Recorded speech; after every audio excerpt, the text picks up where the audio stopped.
तो हम लोग थर्ड चैप्टर शुरू करेंगे आज। अपना थर्ड चैप्टर जो है वो है terms of trade.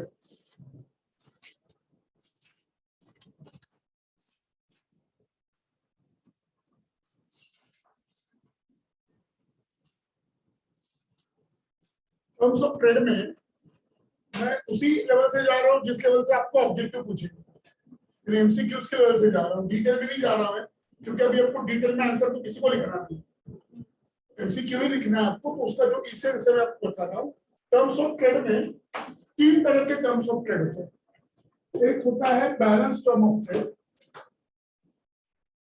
Balance term of trade जिसको बीटीटी कहते हैं।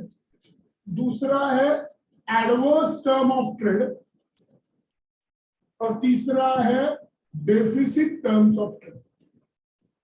टर्म्स ऑफ ट्रेड का मतलब है कंडीशन फॉर ट्रेड। किसी भी ट्रेड की पहली कंडीशन है बेनिफिट या बैलेंस, बैलेंस या बेनिफिट, यानी बीबी बहुत इंपॉर्टेंट है, डबल बी जिसको कहते हैं, बैलेंस या बेनिफिट। बेनिफिट का मतलब क्या है? मेरा एक्सपोर्ट बढ़ेगा, इंपोर्ट कम हो जाएगा, ये बेनिफिट। बैलेंस में एक्सपोर्ट और इंपोर्ट सेम रहेगा। एडवर्स में एक्सपोर्ट कम होगा और इंपोर्ट बढ़ेगा।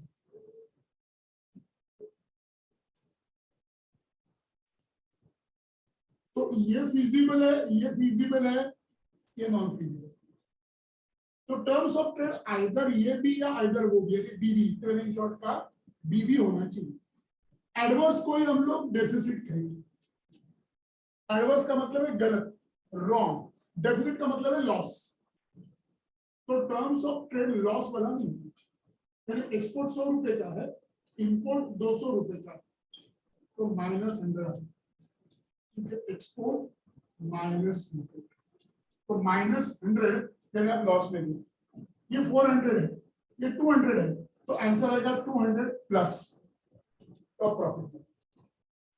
यानी terms of trade either benefit होना चाहिए और बैलेंस होना चाहिए, एडवर्स कभी भी नहीं होना चाहिए। सेम। एडवर्स का मतलब होता है जो इकोनॉमी पे बैड इफेक्ट, डेफिसिट का मतलब होता है कि आपका लॉस हो रहा है, बैड इफेक्ट नहीं। अगर समझो इनका 500 रुपए का लॉस हुआ और इनके खाने के लाले नहीं पड़े, लॉस तो हुआ है पर अगर इनके खाने के लाले नहीं पड़ गए तो वो एडवर्स है। एडवर्स मतलब ओवरऑल होता है और डेफिसिट मतलब particular. Yes, you are right. Deficit में पर्टिकुलर टारगेटेड, एडवर्स है ओवरऑल इकोनॉमी के ऊपर। ये सब कोरोना में हुआ, ओवरऑल इकोनॉमी पे एडवर्स नहीं, कोरोना में हर एक की इकोनॉमी कोलैप्स हुई, that is called adverse term of trade. Now this term of trade can be easily explained as net barter terms of trade। अब ये net barter terms of trade क्या है, ये पहले हम लोग देखेंगे। उसके पहले ग्रॉस बार्टर देखेंगे। बेटा यहां से नेट बार्टर, ग्रॉस बार्टर, उनका फॉर्मूला है PX1, price of export of current year. मिला बेटा? PX0 base year divided by PM1 upon PM0। इसका मतलब PX1 upon PX0 into PM0 upon PM1 into में कर दिया। Price of export of current year upon price of export of base year into price of import of base year upon price of import of current year. अभी base year क्या, कोई भी year base year नहीं होगा। अभी समझो 2022 चलो, 10 साल पीछे जाना, कितना आएगा? 10 साल पीछे 2012 बराबर है। अभी 2012 से 2022 में कौन से ईयर में कम से कम इकोनॉमिक प्रॉब्लम है वो ये बोलिए, कौन से ईयर में कम से कम इकोनॉमिक प्रॉब्लम। फॉर एग्जांपल 2017 ये ईयर है जिसमें कम से कम इकोनॉमिक प्रॉब्लम आए, तो 2017 का प्राइस बेस ईयर प्राइस, तो 2017 में एक्सपोर्ट का प्राइस क्या था और आज क्या है। अभी जैसे 2023 हो जाएगा फिर आपको 2030 तक लेना पड़ेगा, फिर उसमें आपको ढूंढना पड़ेगा। अभी आप मुझे पूछोगे सर इकोनॉमिक प्रॉब्लम यानी डेफिसिट, इन्फ्लेशन, रिसेशन, ये इकोनॉमिक प्रॉब्लम। जैसे 2 साल तो इकोनॉमिक प्रॉब्लम नहीं गए लोगों को कोरोना में, वो तो वर्ल्ड वाइड है। अपने कंट्री के लिए कौन सा ईयर अच्छा, तो 2017 अपने कंट्री के लिए वैसा रहेगा अच्छा। तो 2017 का जो भी प्राइस है वो होगा बेस ईयर का प्राइस, और करंट ईयर का प्राइस होगा जो भी हमने बताया वो। फॉर एग्जांपल हम लोग एक्सपोर्ट का करंट ईयर का प्राइस पकड़ते हैं 100, ये हम लोग एग्जांपल देते हैं। अज्यूम कुछ भी कर आप 500 मुझे क्या करना, बेस ईयर का पकड़ेंगे 60 इनटू बेस ईयर का इंपोर्ट अपना है 200 और करंट ईयर का है 300। सॉल्व करो क्या आंसर आता है देखो।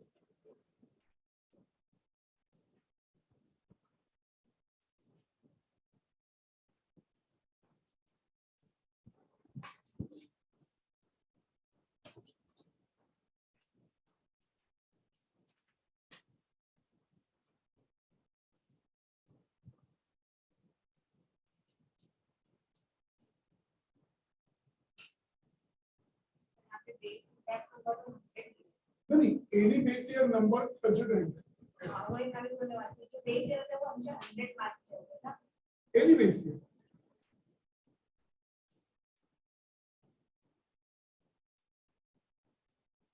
बेस ईयर का इंडेक्स है, बेस ईयर 100 नहीं मानते बेटा, बेस ईयर का इंडेक्स 100 मानते। अभी जो आंसर आएगा ना वो इंडेक्स नंबर का आंसर है, बेस ईयर का हम लोग 100 मानते हैं हमेशा। इसका जो भी आंसर आएगा वो करंट ईयर का इंडेक्स, बेस ईयर का 100 मानते हैं। तो क्या आंसर है आपका?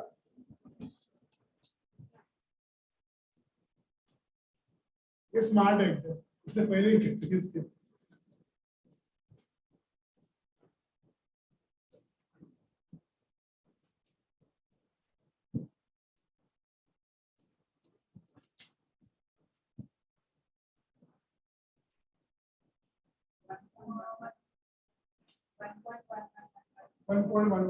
बराबर है 1 में 2 डिजिट 1.11 यानी 100 से कम है ज्यादा है तो डिटॉर्ट, 100 से ज्यादा होगा तो बेनिफिशियल। हम लोग ये करके भी देखते हैं। चलो ये जो एक्सपोर्ट है ना हम 500 पकड़ेंगे, ये 400 पकड़ेंगे, ये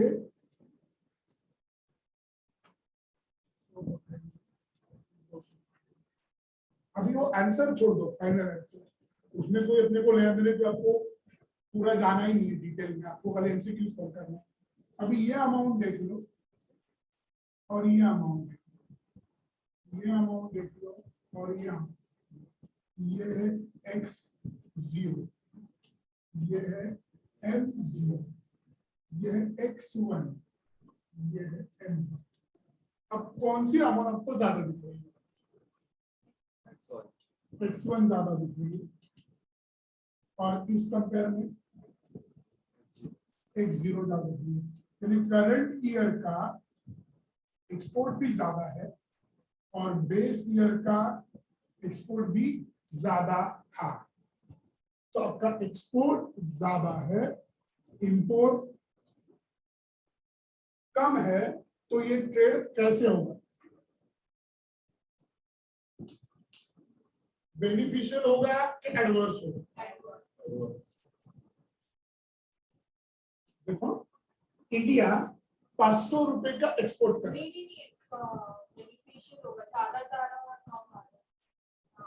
हम लोग ज्यादा बेच रहे हैं, पैसा अपने पास है। अब मैं आपको एमसीक्यू के क्वेश्चन देता हूँ, क्वेश्चन सुन लो एमसीक्यू के लिए, मैंने आपको आंसर देना है, मुझे मैं आपको ऑप्शन दूंगा, बराबर बेटा, मैं आपको क्वेश्चन दे रहा हूँ, क्वेश्चन सुन लेना। In India 2012, in India 2012, India was exporting 300 units of gold.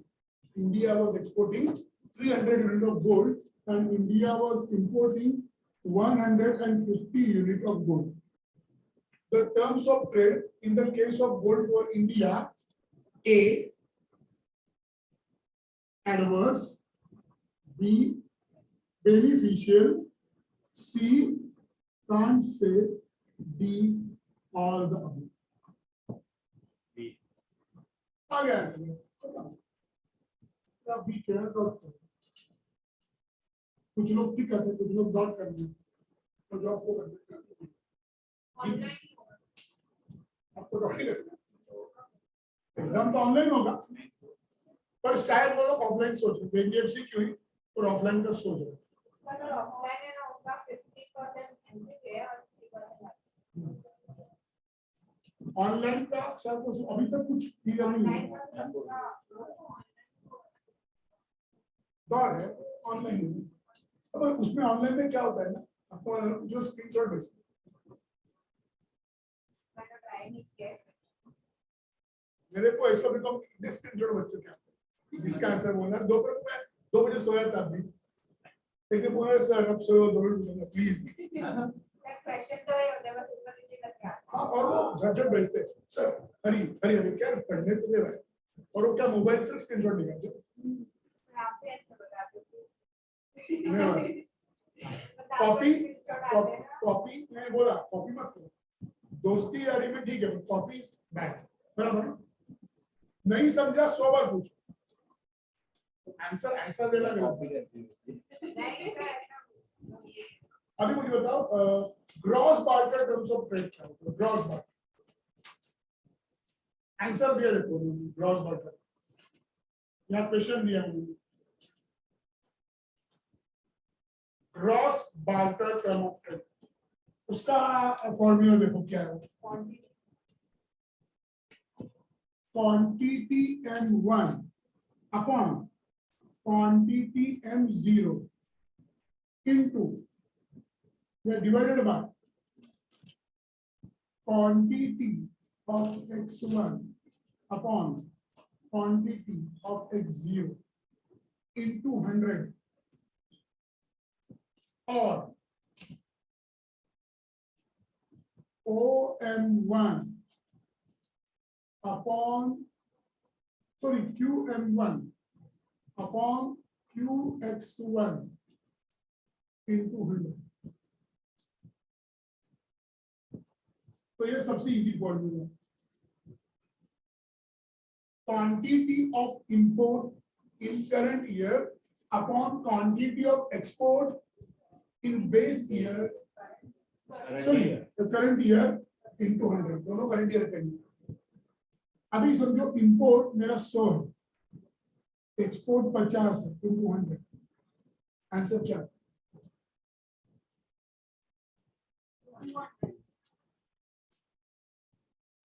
तो आंसर 100 से ज्यादा है, कम है। तो अगर 100 से ज्यादा आंसर आया, आंसर 100 से ज्यादा आया तो ये adverse term of trade. Answer 100 से कम आया तो ये benefit terms of trade. Gross में, हाँ ग्रॉस में उल्टा है, और बच्चे हमेशा ग्रॉस और इसमें कंफ्यूज होते हैं। ये कैसा क्वेश्चन है बता दो आपको 2 मिनट में, और कंफ्यूजन वहां होता है। एक बार समझ लो कि ग्रॉस में 100 के ऊपर जाना बेहतर, 100 के नीचे रहना अच्छा। अभी देखते हैं ना हम लोग हाथ कंगन को आरसी क्या उल्टा करते हैं, 50 अपॉन 100,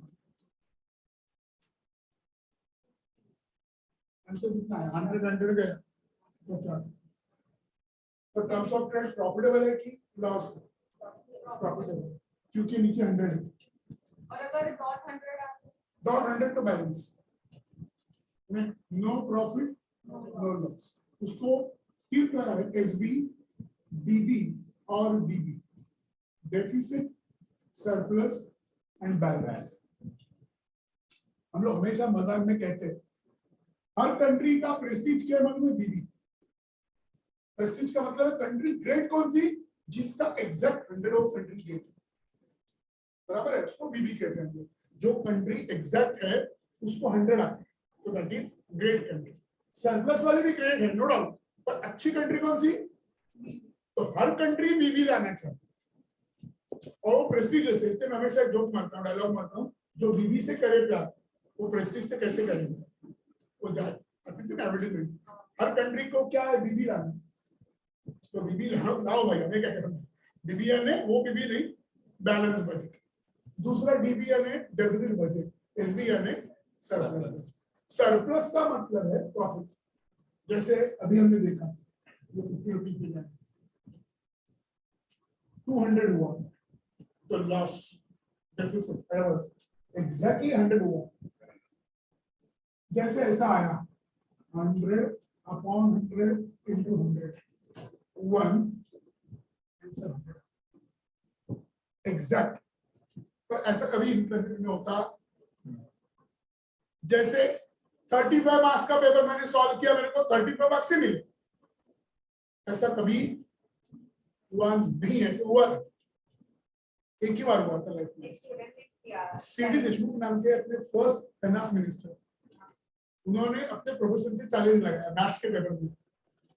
इंडिया के first finance minister doctor CD Deshmukh, Chintamanrao Deshmukh, उन्होंने चैलेंज लगाया अपने प्रोफेसर से कि मैं 35 मार्क्स का ही पेपर सॉल्व करूंगा और मैं 35 मार्क्स से लेके आऊंगा, इम्पॉसिबल है, लगी चैलेंज। और उन्होंने परफेक्ट 35 का पेपर सॉल्व किया और परफेक्ट 35 मार्क्स लिखे। इतना ब्रिलियंट आदमी,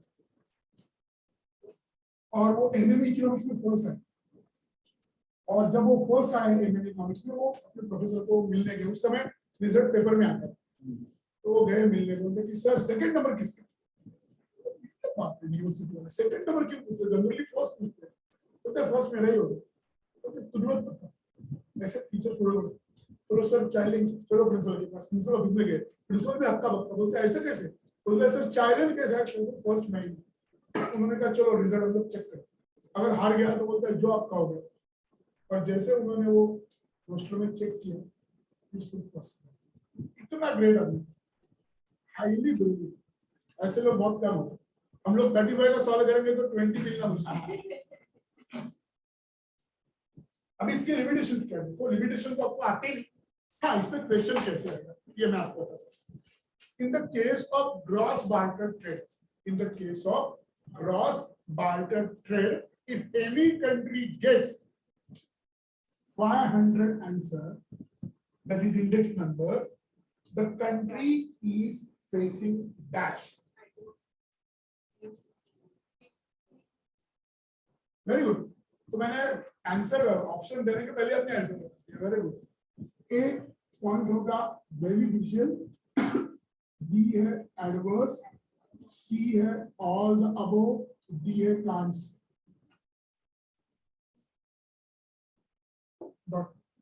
आ गया आंसर। अगर ये किसी को मालूम नहीं होगा कंसेप्ट, तो 500 वाला ही बेनिफिट देगा, ज्यादा नॉर्मल आदमी का थिंकिंग ऐसा है।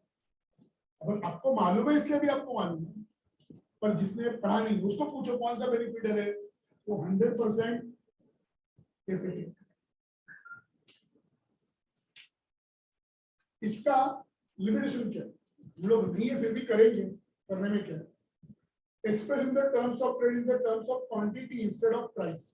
कि क्वांटिटी को ज्यादा इंपॉर्टेंट देते हैं प्राइस को नहीं, पहले वाले प्राइस को ज्यादा इंपॉर्टेंट देते थे, क्वांटिटी को नहीं। Secondly it includes payment such as unilateral payment. अच्छा ये आपको मालूम होना चाहिए, ट्रेड 3 टाइप के, unilateral, bilateral and multilateral. Unilateral one country with one country, bilateral one country with 2 countries, multilateral one country with 1। अभी जो ट्रेड है वो मल्टीलैटरल। पहले जमाने फर्स्ट वर्ल्ड वॉर के पहले ट्रेड यूनिलैटरल, बाद में बायलैटरल, अभी मल्टीलैटरल। वेरी गुड, आपको मालूम है, शाबाश, पढ़ा होगा आपने। इनकम टर्म्स ऑफ ट्रेड, अभी इनकम टर्म्स ऑफ ट्रेड में थोड़ा और उल्टा आपको देखना पड़ेगा, थोड़ा सा उल्टा जाना पड़ेगा। अभी इनकम टर्म्स ऑफ ट्रेड में ना वो लोग प्राइस को इंपॉर्टेंट देते, price of x upon price of M.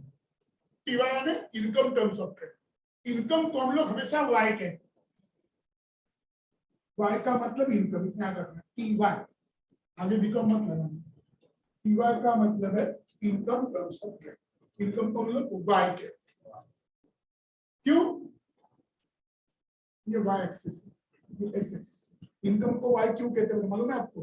क्योंकि इनकम में इंडिपेंडेंट फैक्टर, और इकोनॉमिक्स के हिसाब से जो भी इंडिपेंडेंट फैक्टर रहता है वाई का, इसीलिए प्राइस हम लोग वाई पे लेते हैं, डिमांड एक्स पे लेते हैं, डिपेंडेंट फैक्टर हमेशा एक्स पे, इसलिए इनकम को वाई।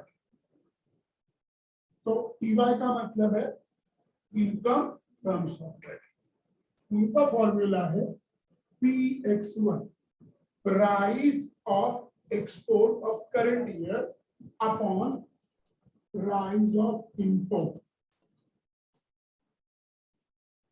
यहां उन्होंने करंट ईयर लिखा नहीं, हम लोग ले रहे हैं current year, into QX, quantity of x, x यानी एक्स, या PX upon PN into QX। अभी PS हम लोग समझो प्राइस ऑफ एक्सपोर्ट 100 पकड़ेंगे, प्राइस ऑफ इंपोर्ट 200 पकड़ेंगे, सॉरी हम लोग कम, या हम लोग 50 पकड़ते हैं, और क्वांटिटी एक्स, कितनी क्वांटिटी एक्सपोर्ट की हमने, तो ये समझो हम लोग 60 पकड़ते हैं। अभी आंसर नहीं बोला हमने, अज्यूम किया, आंसर नहीं करो, कितना है? 120 फिर 100 से कम है, ज्यादा है, यहाँ बेनिफिट है, समझ लो दोनों में डिफरेंट, उसमें 100 से ज्यादा वाला लॉस में था, यहाँ 100 से ज्यादा वाला, अभी उल्टा करके देखिए ना, 50 अपॉन 100 into 60,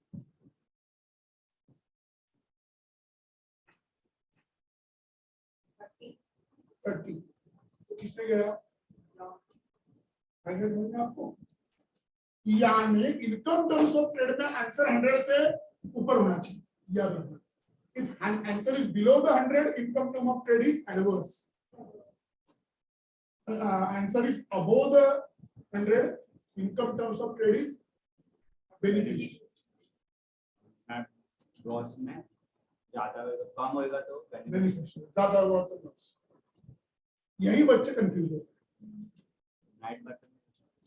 नेट बार्टर में भी 100 से ज्यादा, सिर्फ ग्रॉस में 100 से कम होना, जितना याद रखना।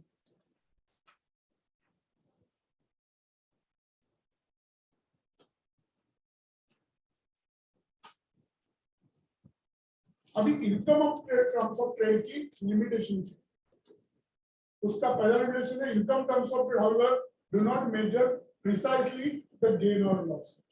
इसमें आप precisely perfectly gain and loss नहीं गिन सकते। 120 के ऊपर गया तो प्रॉफिट, 30 40 60 आया तो लॉस, पर प्रिसाइसली है कि नहीं ये कोई भी कंफर्मली नहीं बता सकता, ये हम लोग अंदाज लगाते हैं, अप्रोक्सीमेशन। बेटा यहाँ है पेज नंबर 33, मेरे इसमें, आपके इसमें अलग होता है।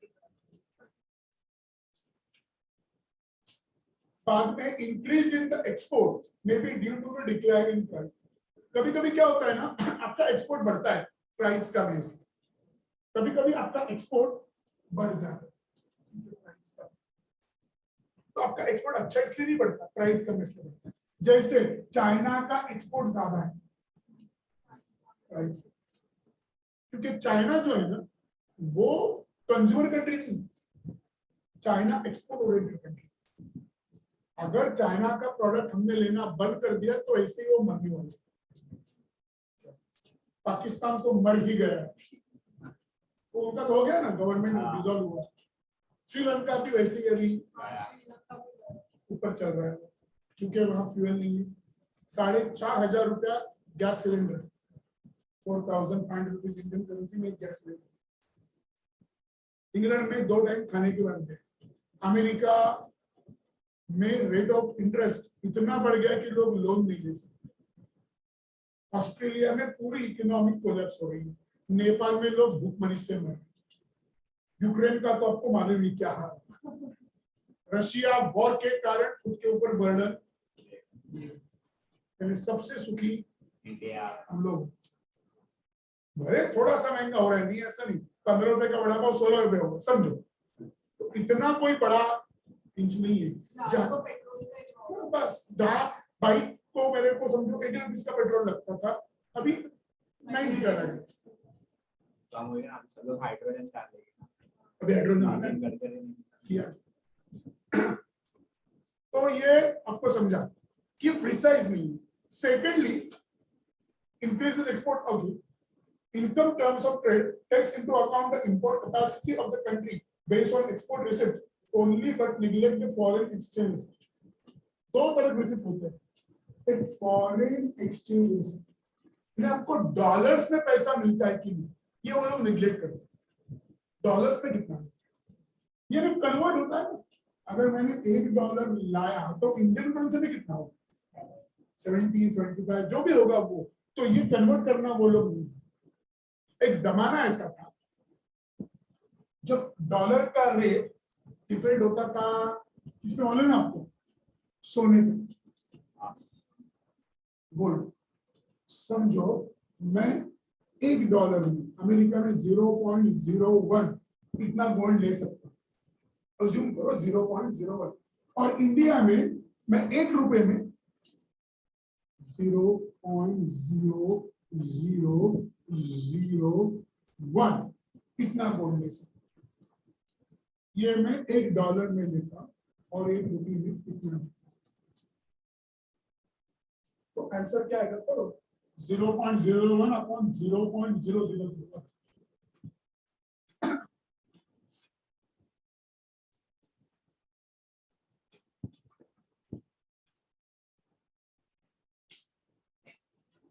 वह रुपया, तो $1 इक्वल्स टू 10 रुपीज।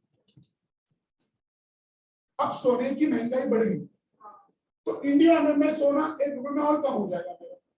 तो समझो यहाँ आया मेरा और कम हो गया सोना 0.0001। अब करके देखो, वेरी गुड, शाबाश बेटा। $1 इक्वल टू डॉलर महंगा हो, सस्ता। ये पहले, इसको गोल्ड थ्योरी कहते हैं। अभी जो मॉडल जमाने में मोदी जी आने के बाद डिमांड एंड सप्लाई को, वो लोगों ने अमेरिका को इंपॉर्टेंट दिया है। अभी डॉलर की डिमांड ज्यादा है और सप्लाई कम है, तो डॉलर का रेट बढ़ेगा। पर डॉलर की डिमांड नहीं है और सप्लाई ज्यादा है, तो रेट। और रशिया के साथ अभी हम लोग ऑयल ले रहे हैं, तो पुतिन ने बता दिया कि वो रूबल में पे करे, डॉलर में, या इंडियन करेंसी में पे करे, चलेगा। अभी अपने को डॉलर की जरूरत नहीं, तो डॉलर की डिमांड कम हो जाएगी। वैसे अमेरिका अपने आप मर भी डॉलर का कम।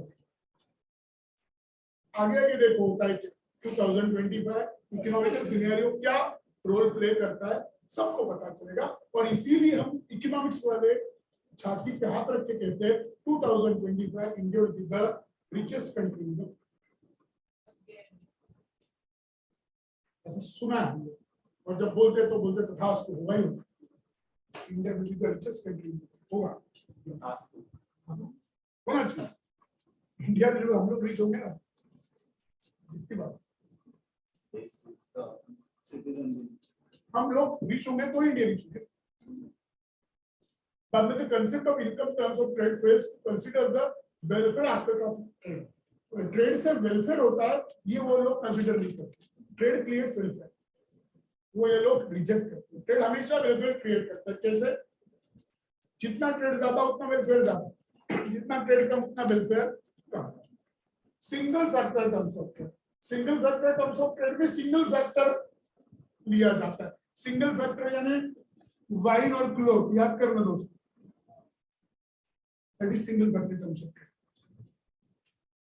Wine and cloth. तो कौन सा example? Portugal and India, England England England. Very good, आपने राइट की। Portugal and England. इंग्लैंड क्या बेचेगा? कपड़ा। पोर्तुगल क्या बेचेगा? दारू। वाइन, आपको मिलेगा recording, wine and cloth. First lecture आपको नहीं मिलेगा, हम लोग रिकॉर्डिंग की कहते हैं आपके लेक्चर। सेकंड लेक्चर हम लोगों ने रिकॉर्डिंग शुरू किया था भैया, Second lecture to first or second. दोनों मैंने आपको एक्सप्लेन किया था, आपको दोनों रिकॉर्डिंग की मिल जाए। उसमें कुछ नहीं समझा तो मुझे पूछिए। तो वाइन एंड क्लोथ यानी single factor term of trade, उसमें यही है 100 से ज्यादा आंसर आया तो बेनिफिट, 100 से कम आंसर आया तो लॉस। यहाँ 120 आया, यहाँ 80 आया, तो 80 100 से कम है लॉस यानी डेफिसिट, 120 है तो बेनिफिट ना आइडिया। पर यहाँ सिर्फ सिंगल फैक्टर, फिर इसे फॉर्मूला वही है px अपॉन p।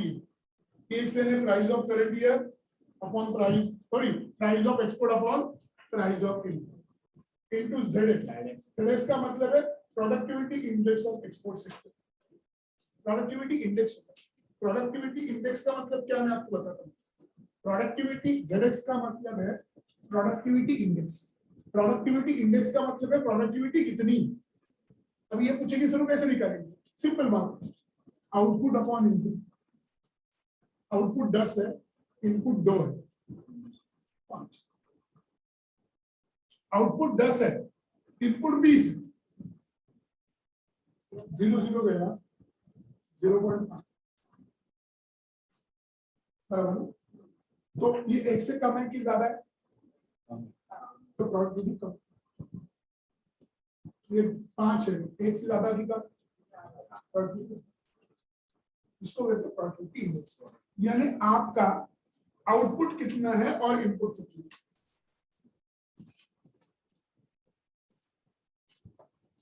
आई बात समझ में आपको?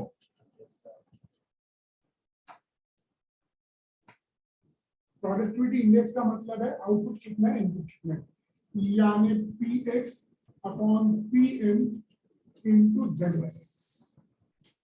अगर px मैंने समझो 100 लिया, pm मैंने 80 लिया और zx मैंने 5 लिया। 5 किसने किया आपने देखा, मैंने 5 लिया, तो अभी सॉल्व करो।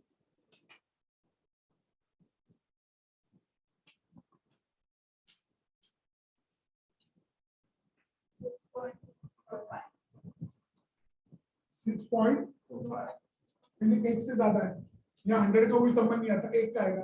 1 से ज्यादा है तो बेनिफिट, 1 से कम आएगा यानी 0.5, 0.6, 0.55 और भी 0.555 जो भी कुछ आएगा वो 1 से कम आएगा, यानी 1 से कम आएगा लॉस, 1 से ज्यादा आएगा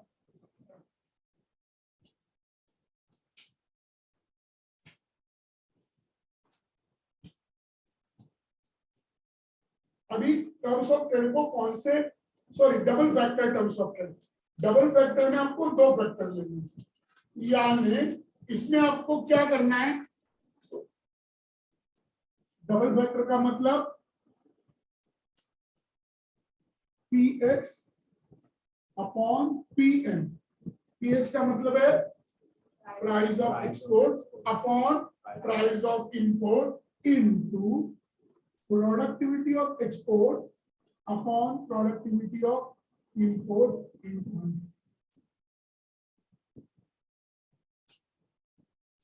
तो ये समझो हम लोग ने 100 पकड़ा, तो हम लोग अपने मन से पकड़े, यहाँ हमने 5 पकड़ा, यहाँ 4 पकड़ा,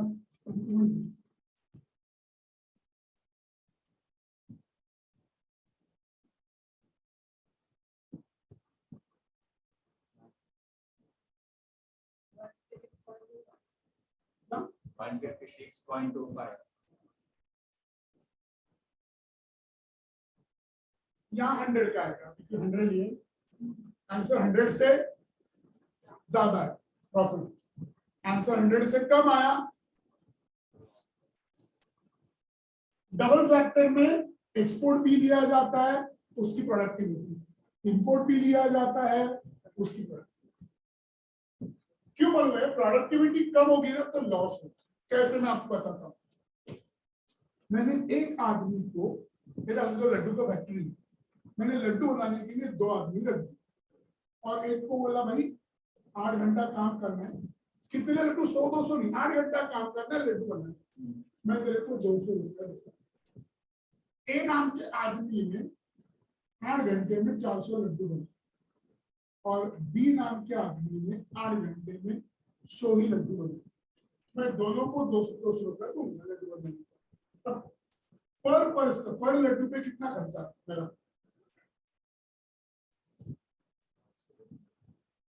वो 200 रुपया में देना, वो 400 लड्डू बना, मेरे 50 पैसा मेरा गया। किसको? वर्कर। मैं लड्डू बेच रहा हूँ 10 रुपए, समझो। रॉ मटेरियल 4 रुपए और इसका 50 पैसा जा रहा है लेबर का, तो 4 रुपया 50 पैसा गया। बचा कितना? 5 रुपया 50 पैसा, ये मेरा एक लड्डू का प्रॉफिट। अभी यहाँ देखो, यहाँ कॉस्ट तो सेम रहेगा। कौन सा कॉस्ट सेम रहेगा? रॉ मटेरियल कॉस्ट तो सेम है 4 रुपये, पर यहाँ वो 100 ही लड्डू बना रहा और मैं दे रहा हूँ उसको 200 रुपया, यानी एक लड्डू मुझे गिरा 2 रुपये प्लस 2, 6 रुपये। तो मेरा 6 रुपया खर्चा हो रहा है, मिलेगा प्रॉफिट कितना? यहाँ कितना प्रॉफिट मिलेगा? 5.5। यहाँ कितना मिल रहा है? 4। लॉस हुआ मेरा। This is for profit. अगर मैं लेबर प्रोडक्टिव रखूं, कोचिंग क्लास में मैं एचएम सर्विस, मैंने किसी प्रोफेसर को हायर किया, उसने 8 घंटे में पूरा सिलेबस कंप्लीट किया, तो मेरे को 8 घंटे क्या पेमेंट करना है? और उसने उसी सिलेबस को पढ़ने में 2 महीना लगा, तो मेरा तो 2 महीने का पेमेंट जाएगा। आने वाली फीस उतनी है, मेरा पेमेंट ज्यादा जाएगा। तो एज ए ओनर मैं उसी आदमी को प्रेफर करूंगा जो 8 या 10 घंटे में कंप्लीट करे, क्योंकि मेरे को उसमें प्रॉफिट जाएगा। सिंपल बात। Everything related with business. School हो, कॉलेज हो, वकील हो, बड़ा रेस्टोरेंट हो, मंदिर हो, कुछ भी हो, एवरीथिंग रिलेटेड विद मनी। तो आपको मानना है, उसमें कोई गलत नहीं। तो समझो आप कौन से लेवल को रखोगे? प्रोडक्टिव लेवल को। अब जब मेरे घर में माँ बीमार करने काम वाली भाई रखी, उसने क्या बोला? सर मैं आपके माँ का भी देखूंगी पूरा बेड रिटर्न, और आप मेरे को 5,000 देना फिक्स, मैं आपकी सब्जी वब्जी भी काट के दूंगा बर्तन में। बाद में उसने 2-3 महीना किया माँ के साथ, बाद में बोली नहीं साहब ये हाथ दुखता है सब्जी काटने के लिए, आप मुझे 5,000 ही देना। तो मैं तुझे 5,000 दूं प्लस बर्तन वाली अलग रखू, उसको 1,000-1,200 देके, तो मेरे घर में क्या पैसे का पेड़ लगा है, झाड़ लगा है क्या? तो मैं तेरे को रिप्लेस ही करूंगा। दूसरा 5.5 भी लेगी तो भी ठीक है ना भाई। दूसरी कोई आई काम वाली बोलती मैं 5.5 लूंगी पर सब मैं करूंगी, तो उसको 7 देने से अच्छा है 5.5 मेरा काम होगा, मेरा भी 1,500 बच जाएगा। हम लोग मेहनत से कमाते हैं, 2 नंबर कमाए तो नहीं। सिंपल बात है। तो कोई भी आदमी तो यही सोचेगा ना, सो सेकंड वाले की प्रोडक्टिविटी ज्यादा है, फर्स्ट वाले की कम। आगे बात करें। अब ये factors affecting terms of trade, कौन सा फैक्टर है? पहले चेंज इन फैक्टर एंडोलमेंट। आप कौन सा फैक्टर एंडोल करते हो? इन्वेस्ट करते हो, लेबर, लैंड, क्या एंडोल करते हो? That is called factors endowment. यानी आप अवेलेबल फैक्टर को इन्वेस्ट करते हो। एंडोलमेंट में इन्वेस्ट करना, अवेलेबल फैक्टर। अब इंडिया है, इंडिया में लेबर ज्यादा है, कैपिटल कम है, तो इंडिया किसको एंडोलमेंट करेगी? Labour. Reciprocal demand. Reciprocal demand का मतलब है इंडिया और चाइना का हम लोग एग्जाम्पल ले, तो चाइना हम लोग को इंपोर्ट कर रही है, यानी इंडिया चाइना से कुछ इंपोर्ट कर रहा है, तो इंडिया को भी चाइना को इंपोर्ट करना। यानी अगर चाइना इंडिया को 100 रुपए का माल बेच रही है, तो चाइना को भी इंडिया से 100 रुपए का माल खरीदना पड़ेगा। रेसिप्रोकल सब कहां से आया? समझो, एक लड़का है, एक्स नाम का, उसकी बाय नाम की बहन है, और दूसरा एक ए लड़का, उसकी बी नाम की बहन है। तो ये ए कहेगा मैं वहां वाई से शादी कर लूंगा, एक्स कहेगा तू बी से शादी कर लेगा। और हम लोग उसको मराठी में साटल लोटक कहते हैं, साटल लोटक कहते हैं मराठी में। यानी मेरी बहन तेरी बीबी, तेरी बहन मेरी बीबी। तो इससे क्या, तो इससे क्या होगा मैं, झगड़ा जो है ना, अगर तूने मेरी बहन को मारा तो इसमें मार्केट बैलेंस रहने का परफेक्ट जोक्स अपार्ट, ऐसा नहीं होता है जोक्स अपार्ट, पर इसको कहते हैं रेसिप्रोकल, वहां से शब्द है। तो मैं ऐसा तुझे करते तो रहेंगे ना, पर रियल तो ऐसा होना नहीं चाहिए, गलत है ये। मारते नहीं रहेंगे, पर शादी तो ऐसा होता ही रहेगा। होता रहेगा, वो मारता कोई नहीं यार, ऐसे भी नहीं बस, आजकल ऐसा कोई मारने वाला नहीं है। आजकल इतने मारे तो 25 साल आजकल इतने गए गुजरे कोई नहीं है। एक पहला जमाना था, आज से हजारों साल पहले, अभी तो कोई नहीं। अभी लड़की भी उतनी एजुकेटेड है, वो थोड़ी सहन करेगी, वो उसका हाथ उनके मोड़ के रखेगी। अभी छोड़ दो, अभी तो लड़कियां ज्यादा डैशिंग है लड़कों से, आजकल लड़के बहुत शर्माते हैं। हाँ ना, मेरे क्लास में एक लड़का था मनोहर, तो पटका पड़ता, और वो कभी भी हमेशा सर देखो ना मेरे से बात नहीं करता, और वो लड़के भी इतनी चापू इतना डांटता था, जानबूझ के उसको ऐसा थप्पड़ मार के मारता हमेशा उसके सर पे, और वो हमेशा सर देखो ना मुझे मारती है, मैंने कहा तू चुप क्यों बैठ गई यार, तू भी बोलने लगे, हाथ लगा तो बोल देते। और लड़कियां भी हमेशा आती थी ना उसको, आई मनोहर मुझे अच्छा नहीं लगता सर।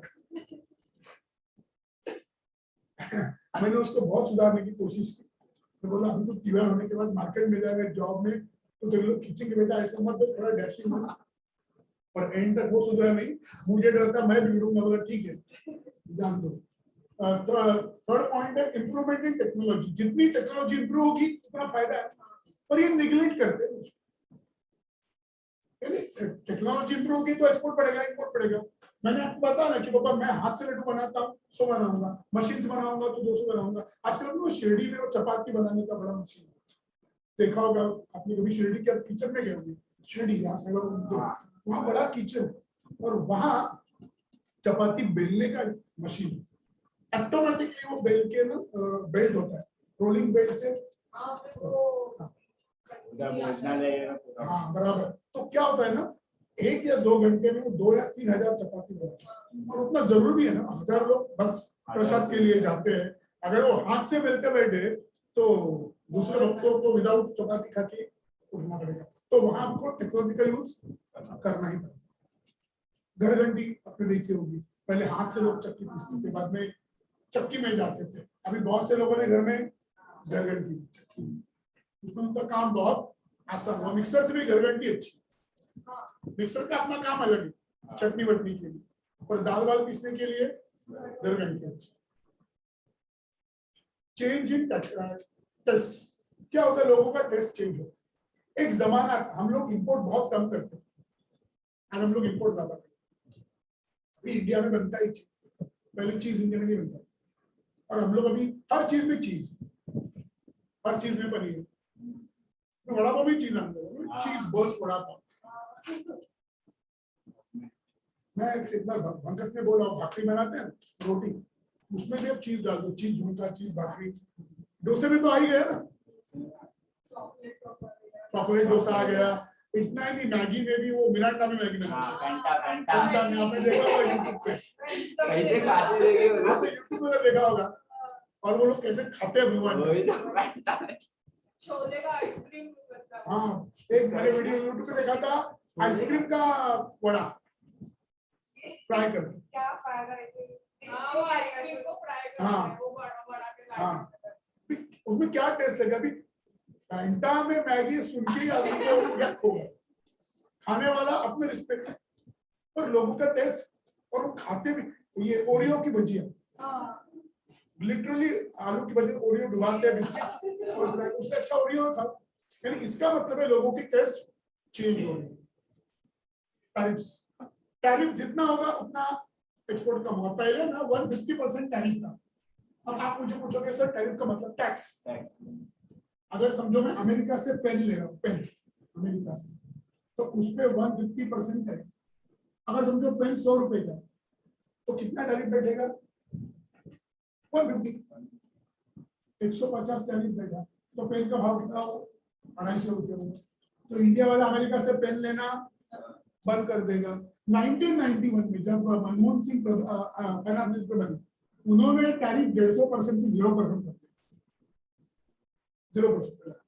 तो अमेरिका का पेन 100 रुपया प्लस 0 रुपया का टैरिफ 100 रुपीज, इंडिया का पेन 95, अमेरिका का 100। तो आदमी ने सोचा इंडिया का क्यों ले भाई, इंडियन लोगों को ये बोलते हैं ज्यादा अट्रैक्शन होता है फॉरेन फॉरेन, हम लोग अमेरिका का लेंगे, तो इंडिया का पेन लेना लोग बंद कर देंगे, अमेरिका का पेन ज्यादा लेंगे, तो इंडिया का डोमेस्टिक मार्केट डाउन हो जाएगा, अमेरिका का अप हो जाएगा, इंपोर्ट बढ़ेगा, एक्सपोर्ट।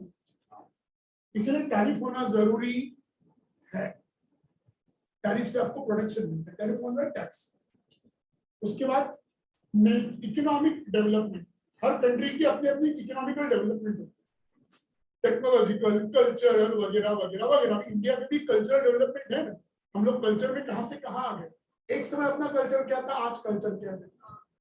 एक समय हम लोग धोती पहनते, तिलक लगाते, सेंडी रखते, कोई भी हिंदू, किसी भी जात का, हिंदू मेल का वो ट्रेडिशन।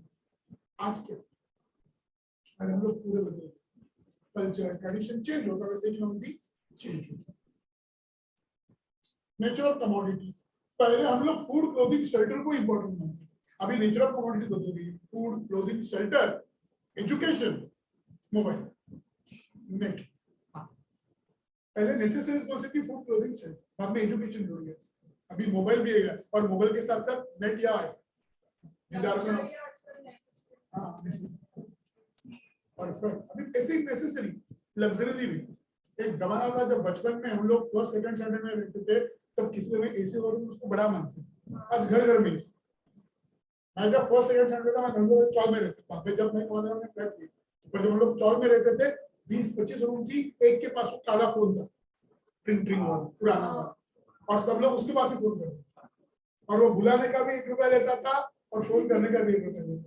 आज हम लोग फोन जेब में लेते हैं, और आज गरीब के गरीब पास भी घर में एक तो मोबाइल है। कितना लाइफ चेंज है। मैं क्या ज्यादा बुढ़ा नहीं हूँ, 70-80 साल का, फिर भी 30-35 साल में लाइफ पूरा चेंज। आपने भी देखा होगा, आप भी एकदम 10 साल के बाद और क्या होगा। और जब आप 50-60 साल के बन जाओगे, तब लाइफ और चेंज होगा। और आज जो छोटे बच्चे फर्स्ट सेकंड, वो लोग आपसे भी ज्यादा इंटेलेक्चुअल स्मार्ट है, तो वो की टेस्ट चेंज होती है, नेचुरल कमोडिटीज बदलती है। जो पहले पुअर लोग यूज करते थे फूड क्लोथिंग शेल्टर, आज पुअर आदमी मोबाइल यूज करते हैं, वाईफाई यूज करते हैं। पहले पेट को खाने को नहीं, पर मोबाइल खिलाए। Depreciation of currency, currency depreciate हो रही है, उससे क्या होता है, एक्सपोर्ट बढ़ता है और इंपोर्ट कम होता है। अभी आप मुझे पूछोगे सर करेंसी डेप्रिसिएशन का एक्सपोर्ट इंपोर्ट से क्या होगा, मैं बताता हूँ। Export and import, India import कर रही है अमेरिका, इंडिया अमेरिका को एक्सपोर्ट कर रही है, और अमेरिका से कुछ इंपोर्ट करती है। इंडिया समझो अमेरिका को पेन एक्सपोर्ट कर रही है, एक पेन का भाव 1 रुपया, और $1 इक्वल टू 70 रुपीज, ऐसा है। $1 इक्वल टू 70 रुपीज, इतना समझा आपको। तो अमेरिका जब $1 देगी इंडिया को, तो इंडिया को कितना पेन देगा? 70। Very good. अब करेंसी का भाव कम हुआ, रुपीज कम हुआ, डॉलर बढ़ा, और $1 बराबर समझो 80 रुपया हुआ। तो इंडिया अमेरिका को कितना पेन देगी? 80। तो अभी अमेरिका को पहले $1 में 70 पेन मिलते, अभी $1 में 80 पेन मिलेंगे। तो इंडिया किसके साथ बिजनेस करेगी? सॉरी, अमेरिका किसके साथ ज्यादा बिजनेस करेगी? इंडिया के साथ। क्यों? $1 में ज्यादा ना समझ में आया? तो फिर इंडिया को मनी को डिप्रिशिएट करने में होशियारी है कि डिप्रिशिएट ना करने में होशियारी है। इसीलिए करेंसी को डिप्रिशिएट 20% जानबूझ के, ताकि अपना एक्सपोर्ट बढ़े और इंपोर्ट कम। आप लोग कैसे सर बताता हूँ। आपका नाम बेटा? अभी सिद्धि अमेरिका चले और अमेरिका से आते वक्त मैंने सिद्धि को बोला बेटा मेरे लिए ना एक परफ्यूम की बोतल लेके आए, जो भी कुछ होगा मैं आपको दे दूंगा आने के बाद। समझो परफ्यूम की बोतल $4 की और $70 तो मुझे सिद्धि को कितना पे करना पड़ेगा रुपीज में? 200। अभी $1 बराबर $100 हुआ। 400। मैं बोलूंगा अच्छा माने जाए 400 रुपया क्यों पे दे, उससे अच्छा इंडिया का ही परफ्यूम है। उसको बोलूंगा ही नहीं परफ्यूम लेके फ्री में दे तो ठीक है, पैसा लेके कौन लेगा। उससे अच्छा मैं इंडिया का परफ्यूम यूज करूंगा। तो मैं इंपोर्ट करना, एक्सपोर्ट मेरा बढ़ जाएगा, यानी मेरा माल बाहर जाएगा, बाहर का पैसा मेरे जेब में आएगा। मेरे लोग कोई बाहर का माल लेंगे नहीं तो मेरा पैसा मेरे जेब में, और पैसा रहा है ना बढ़ यस। इसीलिए मोदी जी ने वो कंसेप्ट है make in India mid India कि अगले 2 साल में इंडिया पैसे से भर जाए। तुरंत उसका इफेक्ट नहीं दिखेगा। लोग ऐसा आज निकल तुरंत, ऐसा नहीं होता। मैंने आज हल्दी और दूध पीना शुरू किया तो शायद मैं गोरा बन जाऊं 2-3 साल के बाद, शायद। एक दिन में तो कोई गोरा नहीं बनेगा आपको। हाँ तो फल की रूप लगे समझा सकते हो। हमारे भाड़े में कहते तू खले रूप घी खाने से आप सुंदर दिखते ऐसा कहते, पर आज मैंने चावल पे घी डाल के क्या हो रहा, तुरंत नहीं बोल गए सर गोरे हो गया। अरे आज मैंने 1 चम्मच घी खाया, छोड़िए उसको। आपको कम से कम